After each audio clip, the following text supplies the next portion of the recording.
I want to talk a little bit about environment, because people are sitting in environments that are not highest and best for them. And when we talk environment, when I think of environment, I think of not only physical location, I think of the people around me. I think of the energy that that environment has within it. I think about how I feel when I show up. What say you about environment? You and I had a conversation before we went on air about toxicity in the workplace. I think there's more toxicity in the workplace than there's ever been. And I hope that we are moving away from that and moving past that. I think we are connected more than we've ever been societally, but we are lonelier than we have ever been societally. There's something to that. So I'm going to combine the environment, the toxicity, and the loneliness. I love Jim Rohn, who was a speaker on motivation and a lot of great topics, talks about the theory that you are the average of the 5 people you spend the most time with. Think about that. And think about your 5, Ron. I know who my 5 are. And if there are toxic elements in that group of 5, you're going to be dragged down in the workplace, not in life ever, but in the workplace, you cannot afford to be dragged down or have the energy taken out of you. And when it becomes to in that toxic space and that energy leaches from you, you're going to be lonely and you're going to be out of sorts and you're going to blame it on a whole lot of things until you figure out what's happening in my environment and perhaps in this group of 5. And if one of those is social media and it's full of toxicity, but it's taken the place of a good friend to have lunch with, there's going to be an impact to that.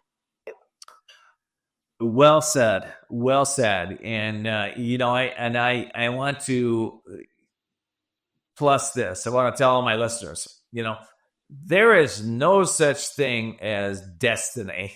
Nothing. Okay, you're not fated to live in a certain place, be in a certain environment, do what you're doing. Right? There's no such thing as fate, because everything comes out of this thing we call God. And okay, individual souls come out of God. Okay, so God is over the soul is over the mind, the conscious, subconscious, superconscious mind. The mind is over our emotions over actions over results, or results over destiny, right? So at the level of mind, you can start to make everybody was given choice, right?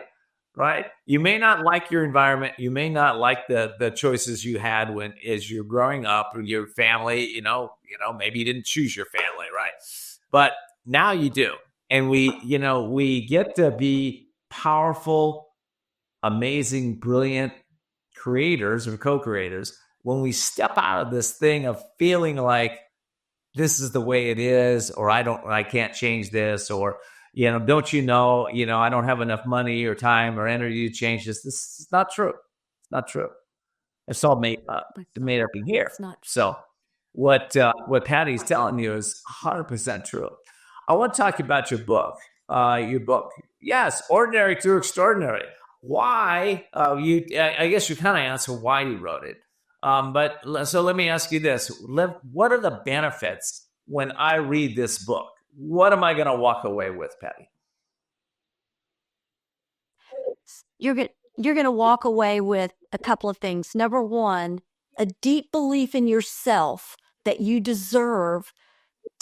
To your earlier point, things may have happened, but you deserve to have an extraordinary career. I think everybody deserves it. Does it happen without work and purpose and preparation? No. But this is full of 30 years of a corporate career leader and her experience. And I'll just use the term they use these days, the life hacks. So they're simple things. Generosity in the workplace is a superpower, because so many of us walk into that workplace and all we are thinking about is ourselves. And if we will think outward as opposed to constantly inward, we will see the ability to serve our coworkers, our leaders, our customers, our suppliers in a whole different way. And that generosity will be wind at your back and wind beneath your wings. It has happened for me over and over and over again.